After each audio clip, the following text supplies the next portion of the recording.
কখনো কখনো মনে এই ভাবনা আসতেই পারে যে ঈশ্বর আজ পর্যন্ত এত রূপে অবতীর্ণ হয়েছেন, এতবার এই পৃথিবীতে এসেছেন, তারপরেও এই সংসারে কোথাও না কোথাও এই পাপ বসবাস করে। এটার কারণ কি? এটার কারণ আমরা স্বয়ংই। যখন কোনো ব্যক্তি এই পৃথিবীর পথপ্রদর্শন করে, এই সংসারকে উচিত দিশা দেখায়, এই সংসারের মঙ্গল করে, আমরা সেই ব্যক্তিকে মানুষ থেকে ঈশ্বর বানিয়ে ফেলি। সেই ব্যক্তির পতন স্বয়ং আমাদের হাতেই হয়ে যায়, কারণ সেই ব্যক্তি তার শ্বাস প্রশ্বাসের জন্য হয় না। সেই ব্যক্তি হলো সেই ভাবনা যা সে এই সংসারকে প্রদান করেছে। আমরা সেই ব্যক্তির ভাবনাটারই অন্ত করে দিই। এটা উচিত নয়। আমরা ওনাকে প্রভু মেনে নিই। প্রভু মানার পর আমরা ওনার কাছে প্রার্থনা করি, হে প্রভু আমাদের সাহায্য করুন। যদি উনি প্রভুও হন, তাও উনি পৃথিবীতে এসেছেন মনুষ্য রূপে। যা কর্ম করেছেন, যা শক্তি প্রাপ্ত করেছেন, এই দেহ থেকেই প্রাপ্ত করেছেন আপনাদের এটা বোঝানোর জন্য যে এই কাজ আপনিও করতে পারেন। যারা সৎ আত্মা থাকেন তাদের জন্য সর্বশ্রেষ্ঠ শ্রদ্ধাঞ্জলি হলো এটাই যে আপনি তাদের পদচিহ্ন অনুসরণ করে চলুন। না ওনাদের স্মরণে থাকুন, না পুষ্পের মালা ওনাদের চরণে রাখুন, বরং তাদের ভাবনাকে অনুসরণ করে সেই ভাবনা নিয়ে এগিয়ে চলুন। এটা না শুধু আপনার জন্য, বরং সমগ্র সংসারের জন্য লাভদায়ক। তাহলে এটাই করুন, আর আমার সাথে ভালোবেসে বলুন, রাধা রাধা। জীবনে সবসময় সেটা হয় না যা আমরা চাই, তেমনভাবে হয় না যেমনভাবে আমরা চাই। এবার তাতে আমরা দুঃখ পাই, নিরাশ হয়ে পড়ি, ভাগ্যকে দোষ দিই অথবা অন্য কাউকে বা নিজেকে। কিন্তু সত্যটা কি সেটা আমাদের জানতে হবে। এই সংসার নির্মিত হয়েছে পাহাড় দ্বারা এবং পাথর দ্বারা, তাই প্রত্যেক স্থানে ছোট ছোট ছোট ছোট নুড়ি পাথর তো অবশ্যই থাকবে। এগুলো এড়িয়ে যাওয়া সম্ভব নয়, আর এই কথাটা আমরা সকলে জানি। এবার এইভাবেই আমাদের জীবনে নানান রকমের সমস্যা লেগেই থাকে। এর হাত থেকে কোনোভাবেই নিস্তার পাওয়া সম্ভব নয়।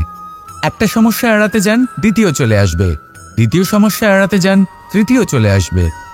কিন্তু সমস্যা জীবনে থাকবেই, আর আপনাকে সাহায্য করার জন্যই থাকবে কোনো না কোনো রূপে।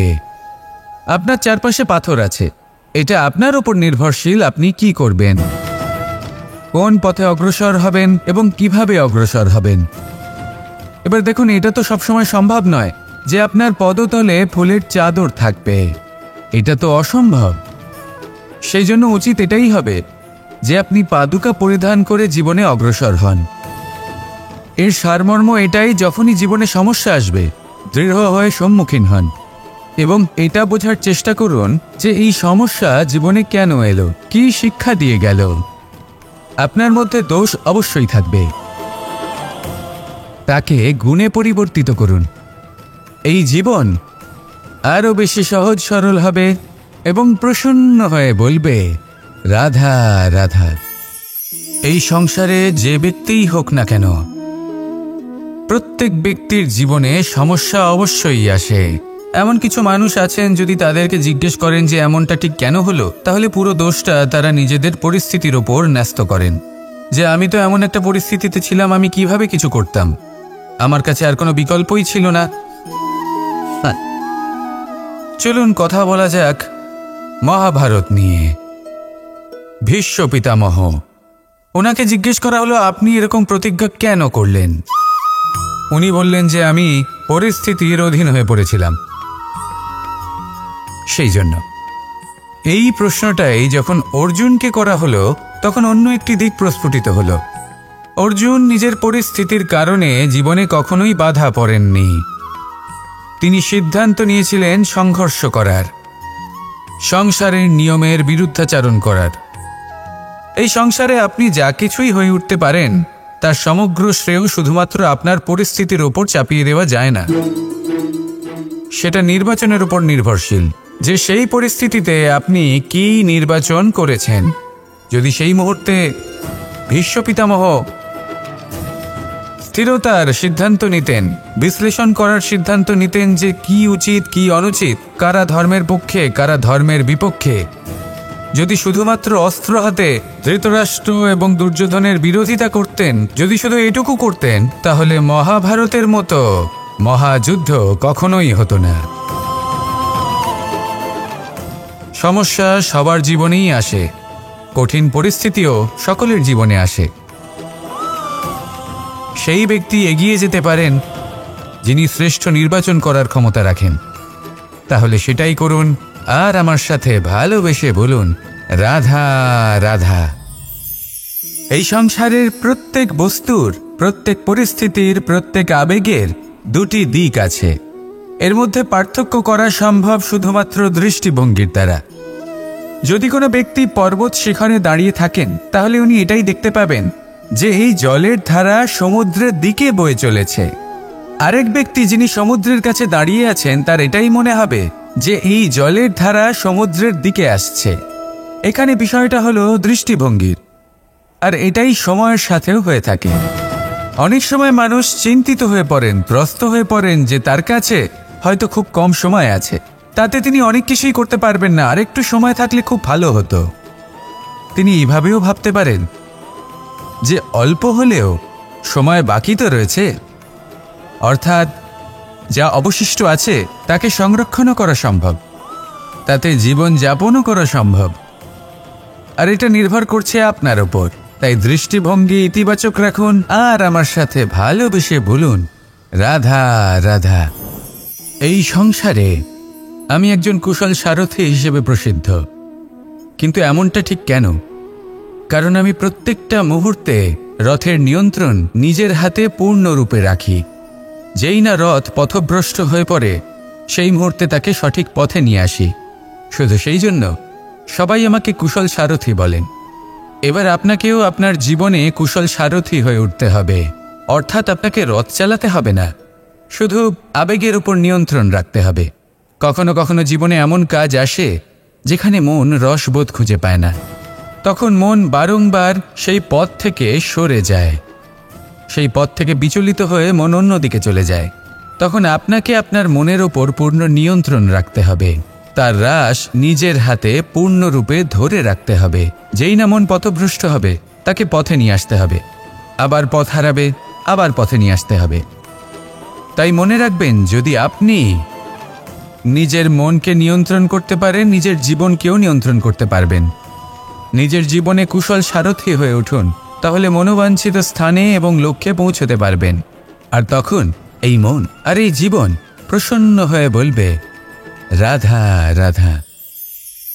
এই সংসারের সব থেকে বড় যোদ্ধা কে? কেউ বলবেন অর্জুন, কেউ বলবেন ভীম, কেউ বলবেন হনুমান আদি ইত্যাদি। কিন্তু এই সংসারের সব থেকে বড় যোদ্ধা আপনার মনের ভেতরে আছে, আপনার মনের মধ্যে আছে।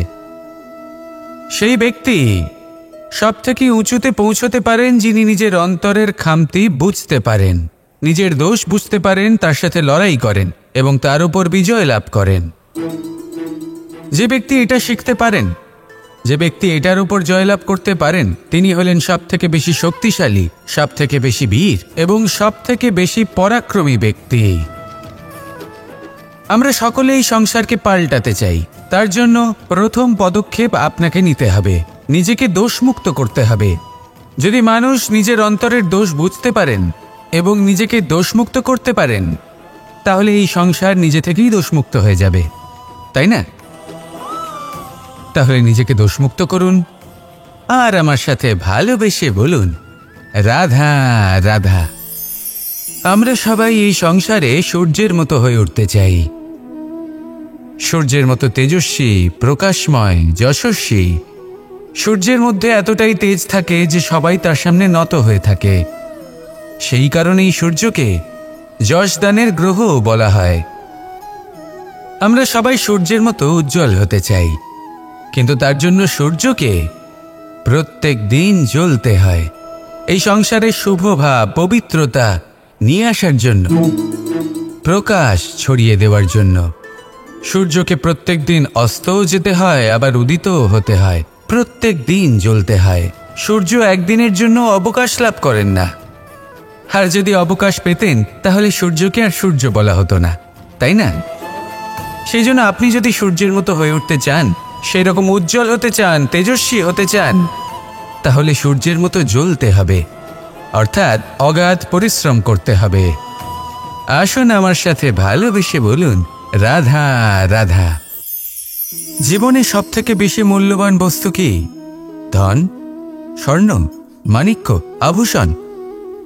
না, এই সব কিছু মিলিয়েও সময়ের এক মুহূর্তের সামনে মলিন হয়ে পড়ে। এক মুহূর্ত যা এক দরিদ্রকে রাজা করতে পারে, যা এক রাজাকেও দরিদ্র করতে পারে। একটি মুহূর্ত যা আপনার আত্মবিশ্বাসকে পর্বতের শিখরে পৌঁছে দিতে পারে। একটি মুহূর্ত যা আপনার অস্তিত্বকে গভীর সাগরে বিলীন করে দিতে পারে। একটি মুহূর্তের খেলা। সব সময় জীবনে সেই ব্যক্তিকে সম্মান করুন, শ্রদ্ধা করুন, যিনি আপনার জন্য সময় বের করে থাকেন। সবসময় সেই ব্যক্তির প্রতি নিষ্ঠাবান থাকুন, যেই ব্যক্তি খারাপ সময় আপনার পাশে দাঁড়িয়ে থাকে। এই সময় সব থেকে বেশি মূল্যবান। আসুন আমার সাথে ভালোবেসে বলুন, রাধা রাধা। সাগর জলতত্ত্ব দ্বারা সমৃদ্ধ। এ হলো জন্মদাতাও আর জনকও। এই সাগরকে দেখে আমরা অনেক কিছু শিখতে পারি। এই সাগরকে বাইরে থেকে দেখলে মনে হবে এর ঢেউ কোলাহল সৃষ্টি করছে, কিন্তু যদি আপনি আস্তে আস্তে কিছুটা গভীরে যান তাহলে দেখবেন ঢেউগুলি শান্ত হয়ে গেছে। সেই একই সাগর তীরের কাছে অন্যরকম, গভীরে অন্যরকম। এবার সাগরের মাঝে এসে দাঁড়ান আর অনুমান করতে চেষ্টা করুন যে এটা কতটা গভীর। তাহলে দেখবেন এই কাজ অসম্ভব। আপনি সত্য কখনোই জানতে পারবেন না যতক্ষণ না সেই সাগরের তলদেশে পৌঁছচ্ছেন। এবার এই সাগরের মতোই হয় মানুষ। মানুষকে আপনি দূর থেকে বুঝতে পারবেন না, আপনাকে কাছে যেতেই হবে। একই দিনে আপনি পূর্ণরূপে কোনো মানুষকে জানতে পারবেন না, তার সাথে সময় কাটাতে হবে। প্রত্যেক মানুষ হলো আলাদা, ঠিক সাগরের মতো, যার নিজের আকার আছে, নিজস্বতা রয়েছে, গভীরতাও আছে। সেটা বোঝার সময় দিন, নয়তো কখনো কোনো মানুষকে বুঝতেই পারবেন না। আসুন আমার সাথে ভালোবেসে বলুন, রাধা রাধা। নেকড়ে। নেকড়ের বিষয়ে আমরা সকলে জানি। ওরা খুবই নিষ্ঠাবান এবং অত্যন্ত সতর্ক থাকেন। ছোট ছোট মূর্খতা করে বসেন। এনারা হাড় চিবোতে খুব ভালোবাসেন, কিন্তু চিবোতে চিবোতে এদের মাড়ি ছড়ে যায়, সেখান থেকে রক্তপাত হতে থাকে। সেই রক্ত ওনারা পান করেন আর ওনাদের মনে হয় এই রক্ত হাড় থেকেই পাচ্ছেন। ওনারা ভাবেন যে এই হাড় চিবিয়ে আমরা আনন্দ লাভ করছি, কিন্তু আসল সত্য হলো এটাই যে ওনারা নিজেদেরই ক্ষতি করছেন। আমরা মানুষ, আমাদের সাথেও এমনটাই হয়। কখনো কখনো ভুলবশত আমরা এমন কোনো কাজ করি আর আমাদের মনে হয় যে আমরা বাইরে থেকে আনন্দ লাভ করছি, কিন্তু সত্য হলো এটাই যে আমরা শুধুই ক্ষতিগ্রস্ত হচ্ছি। এটা হলো খুব বড় একটা শিক্ষা যা আমাদের শেখা উচিত। তা হলো এটা যে আমাদের বোঝা উচিত যে কখন আমরা লাভবান হচ্ছি আর কখন ক্ষতিটাকেই লাভ বলে মনে করছি। এই শিক্ষা যদি আপনি প্রাপ্ত করতে পারেন তাহলে এই সংসারে আপনার থেকে বেশি প্রসন্ন আর কেউ থাকবেন না।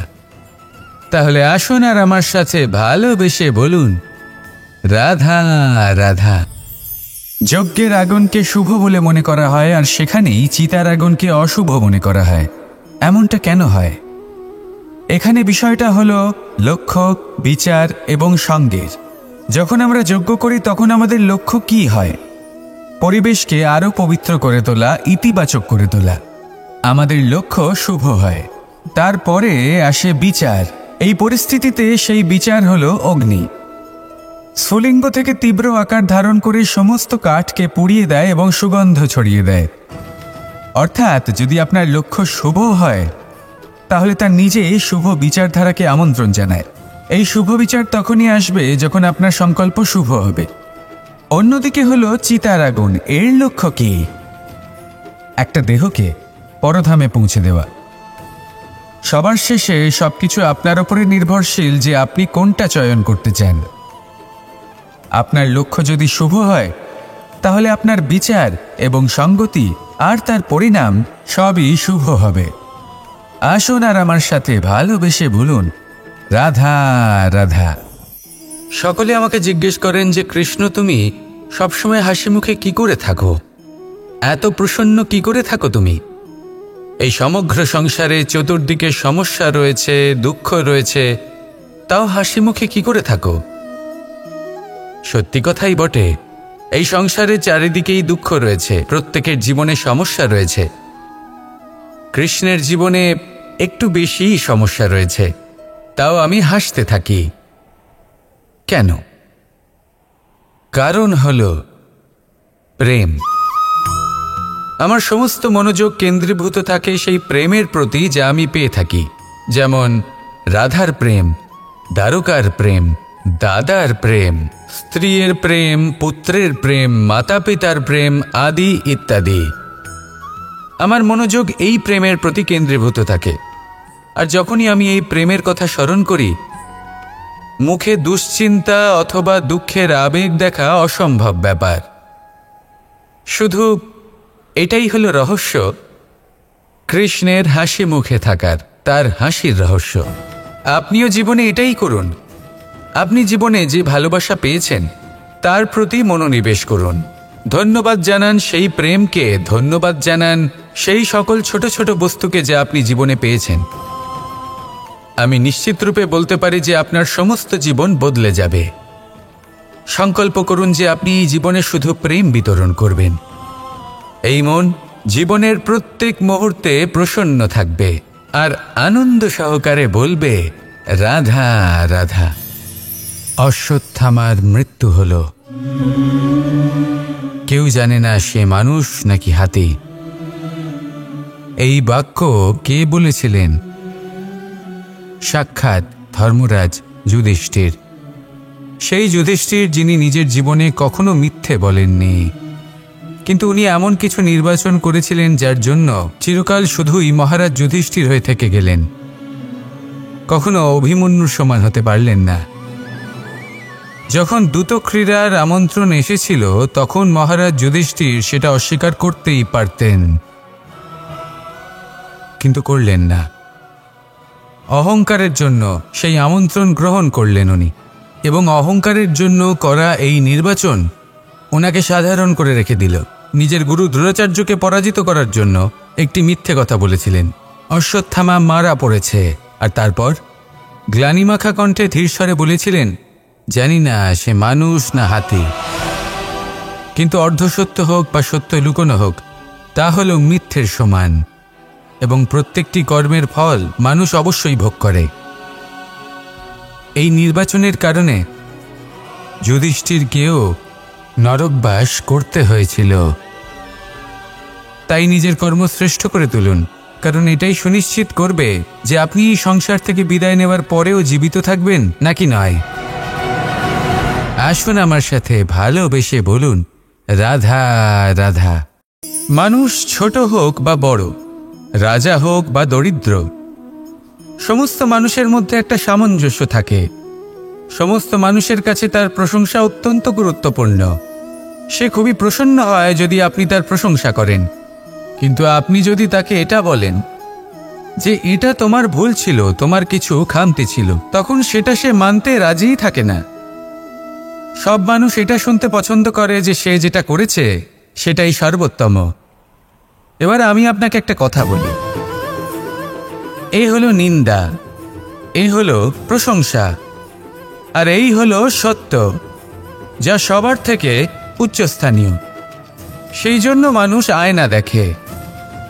আয়না তাকে তার সৌন্দর্য দেখায় না, তাকে দেখায় যা সত্য, যাতে মানুষ আরও সুন্দর হওয়ার চেষ্টা করতে থাকে। তাই আয়না অত্যন্ত গুরুত্বপূর্ণ সত্যকে জানার জন্য। জীবনে নিন্দুকের মাহাত্ম্য প্রশংসকের মাহাত্ম্যের থেকে অনেক বেশি। কেন? কারণ তারা আপনাকে আপনার খামতি দেখায়, আপনার ভুলগুলো বুঝিয়ে দেয়, আপনাকে একটা সুযোগ দেয় নিজেকে শুধরে নিতে, নিজেকে আরো শ্রেষ্ঠ করে তুলতে, যা প্রশংসক করতে পারে না। তাই জীবনে যদি কখনো নিন্দা করা হয়, তাকে ভালোবেসে গ্রহণ করুন, ধন্যাত্মক রূপে গ্রহণ করুন। যদি নিজেকে কোনো শিক্ষা দেওয়া সম্ভব হয় তাহলে অবশ্যই দিন। দেখবেন মন প্রসন্ন হয়ে বলবে, রাধা রাধা।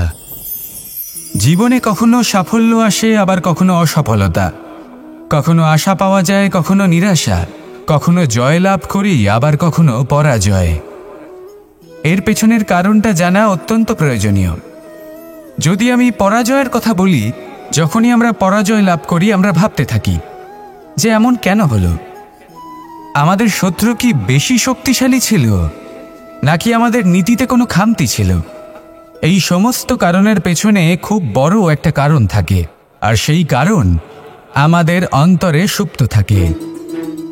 ধরে নিন একটা পথ, তাতে আপনি চলছেন, সেই পথ কাঁটায় পরিপূর্ণ, কিন্তু আপনি পাদুকা পরে রয়েছেন আর আপনি হেঁটে সামনে এগিয়ে যান। এবার এমন একটা পথ এলো যা পুষ্পে ঢাকা, আর আপনি পাদুকা পরে রয়েছেন, কিন্তু আপনার পাদুকাতে একটা পাথর আটকে গেল।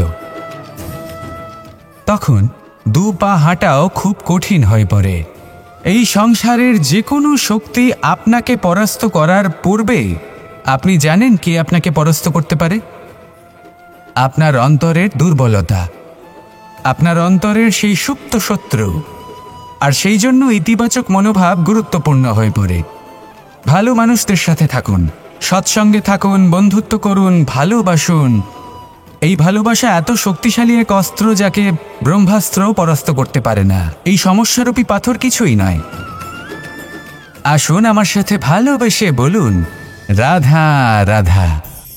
মানুষের দুটো রূপ রয়েছে।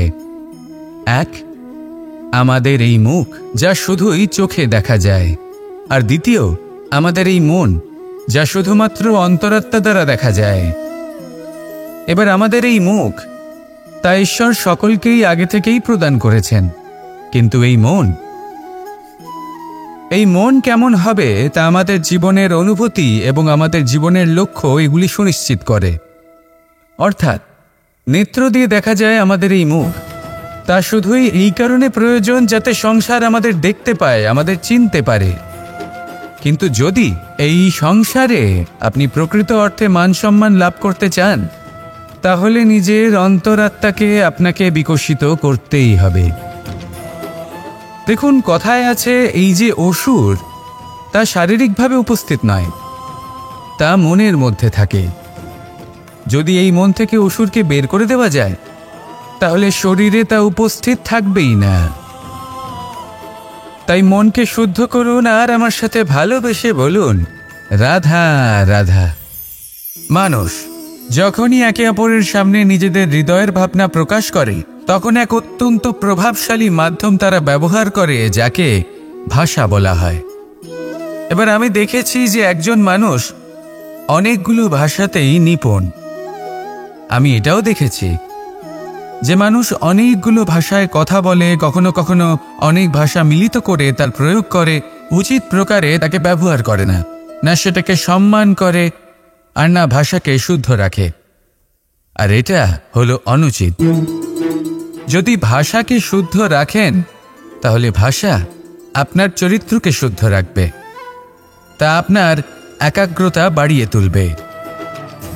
এই প্রত্যেক ধ্বনিকে অনুভব করে যদি আপনি শব্দের উচ্চারণ করেন, ভাষাকে প্রয়োগ করেন, তাহলে আপনিও আনন্দ পাবেন, আর যিনি শুনছেন সেই ব্যক্তির কানেও মধুর শব্দ বাজবে।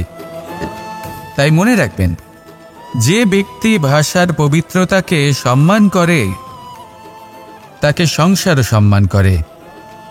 ভাষাকে শুদ্ধ এবং পবিত্র রাখুন, তাহলে ভাষা আপনার চরিত্রকেও শুদ্ধ এবং পবিত্র রাখবে।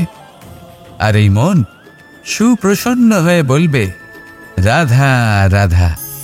এ হলো রামায়ণের সময়কালের কথা। সেতু নির্মাণ করার কাজ চলছিল। সমস্ত বানর সেনা এই কাজে নিযুক্ত হয়েছিলেন। বড় বড় পাথর তুলে নিয়ে এই বানর সেনা সমুদ্রে ফেলছিলেন, এই কাজ চলছিল। এমন সময় ছোট্ট একটা কাঠবিড়ালি এলো। ছোট ছোট মাটির ডেলা হাতে নিয়ে সাগরের কাছে যাচ্ছিল আর বড় বড় পাথরের পাশে রেখে দিচ্ছিল, যথাসম্ভব সেখানে রেখে আসছিল।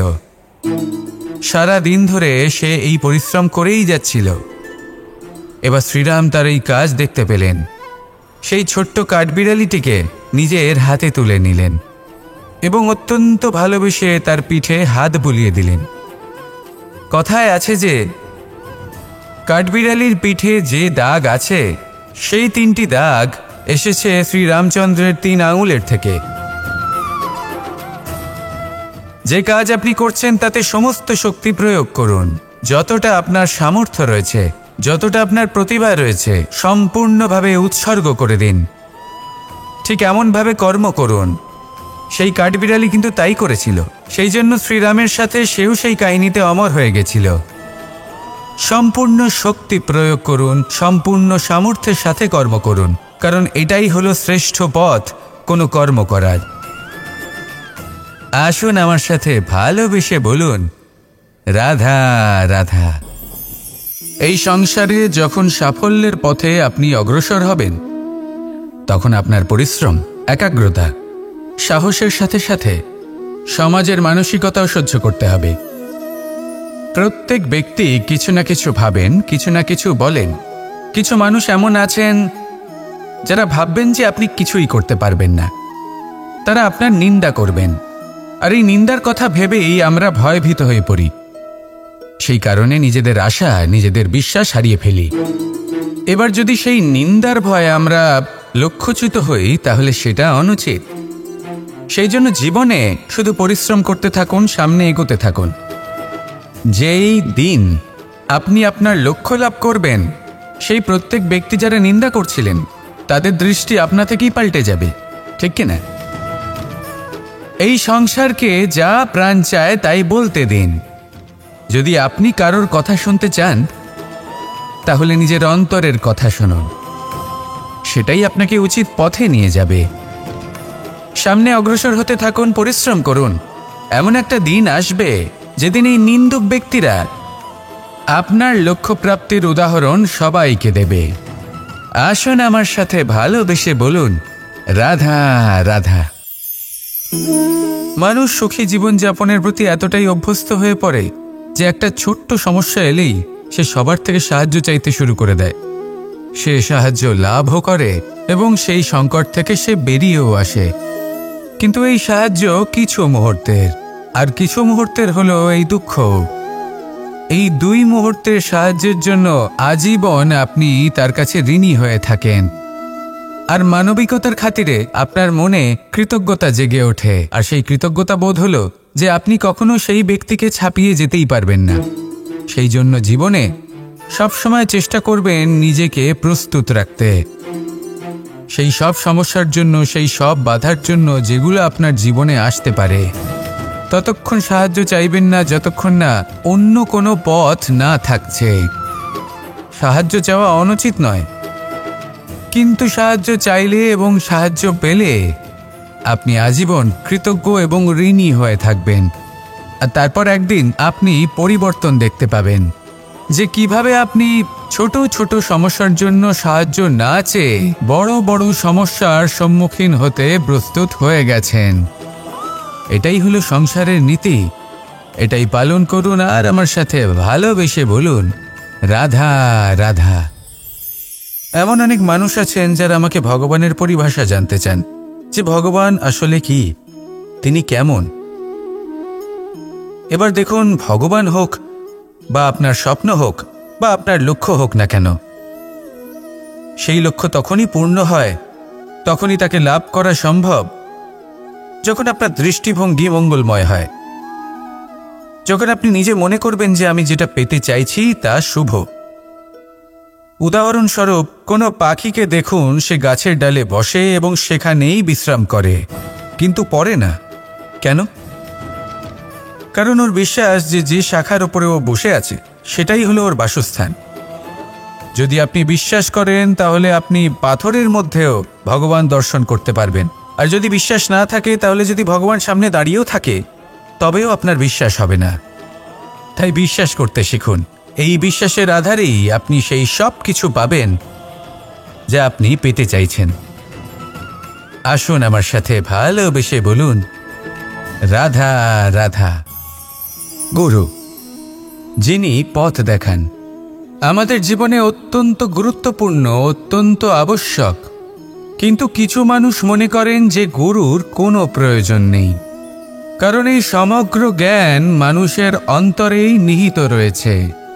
এবার প্রশ্ন এটাই, যদি সমস্ত জ্ঞান মানুষের অন্তরে নিহিত থাকে তাহলে গুরুর কি প্রয়োজন? আর যারা আজ পর্যন্ত গুরুকে মেনে এসেছেন তারা কি অনুচিত করেছেন?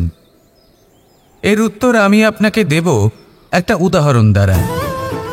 একটা কাঠ যা জ্বলনশীল, জ্বলনের ঊর্জা তার অন্তরে নিহিত রয়েছে, কিন্তু তার জ্বলনের জন্য বাইরে থেকে একটা অনুঘটকের প্রয়োজন হয়। এই অনুঘটকই হলেন আপনার গুরু।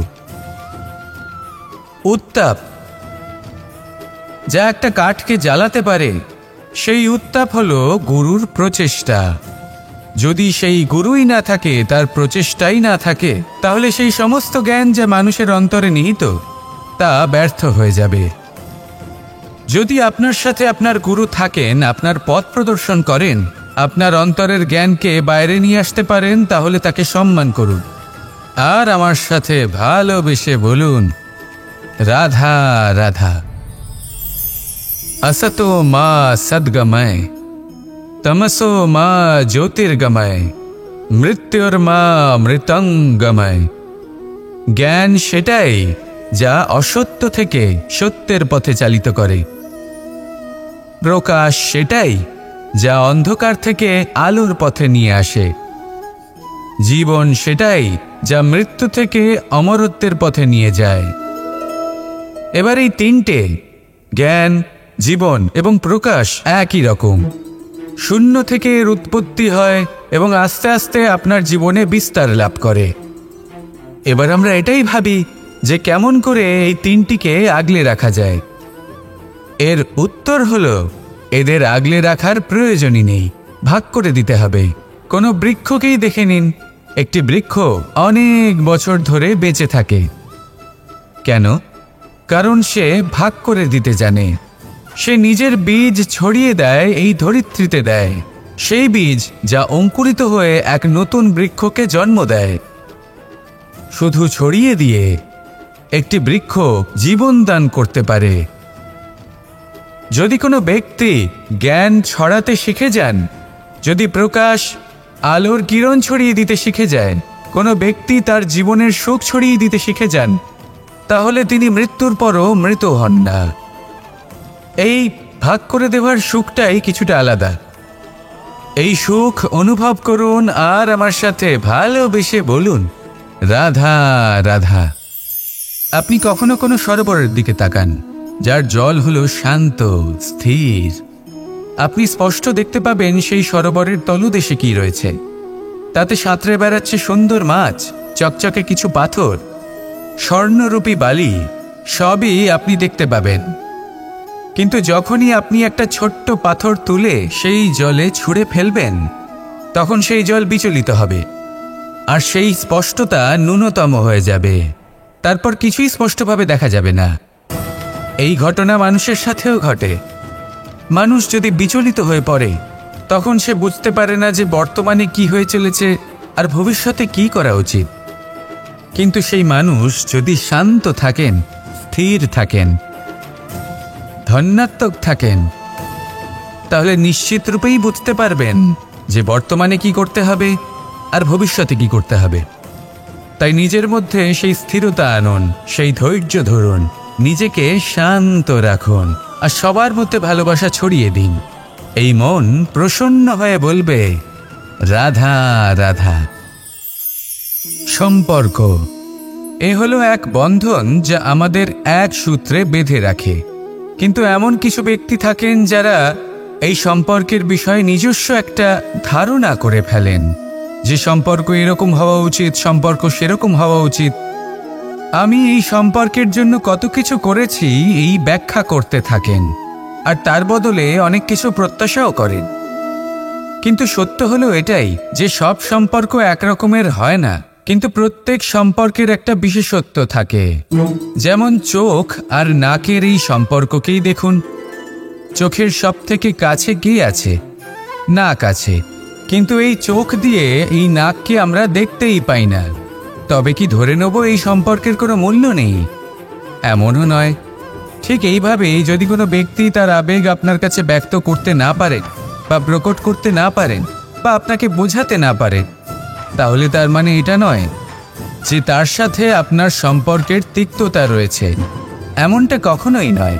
শুধু চোখ আর নাকের এই সম্পর্কের মতোই হলো আমাদের জীবনে আমাদের আপনজনের সাথে সম্পর্ক। যদি কারোর ব্যবহার আপনার প্রতি অনুচিত হয় বা যদি কেউ অনুপস্থিত থেকে থাকে বা কেউ যদি আপনাকে বুঝতে না পারেন, তাহলে তার অর্থ এটা নয় যে আপনি সেই সম্পর্ক ভেঙে ফেলবেন। বুঝুন, আপনার জীবনে তার গুরুত্ব কোথায় আর তার জীবনে আপনার।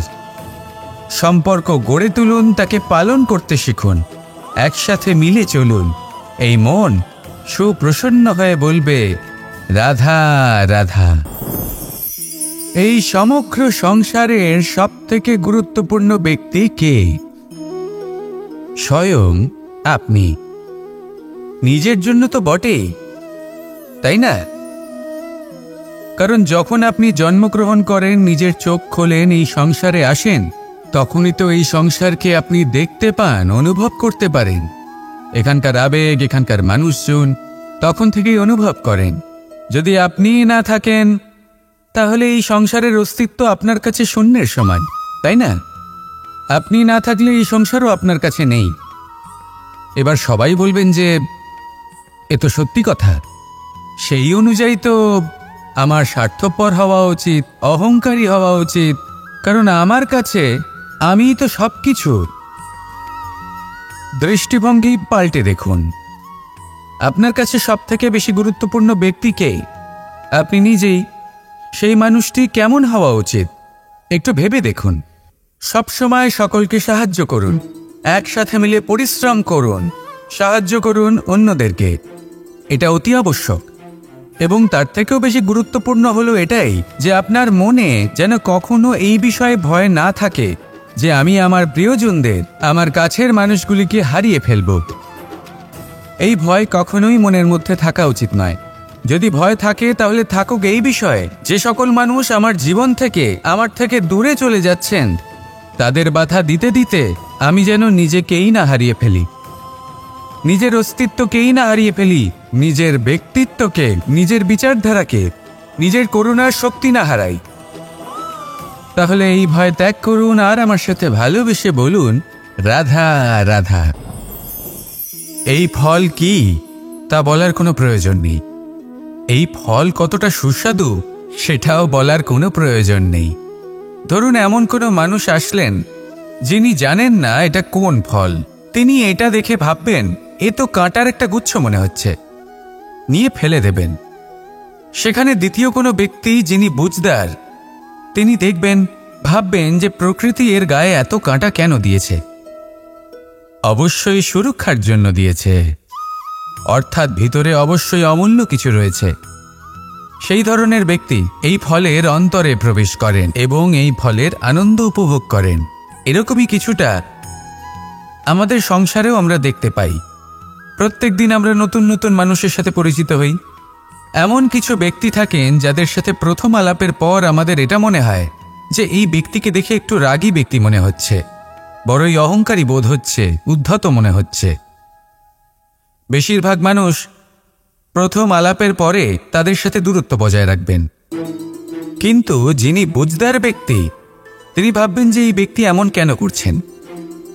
হয়তো সুরক্ষার খাতিরে এই ব্যক্তি নিজেকে এরকম করে তুলেছেন যাতে অন্য কোনো ব্যক্তি এসে ওনার সময় নষ্ট না করেন, ওনার আবেগের সাথে ছলনা না করেন, খেলা না করেন।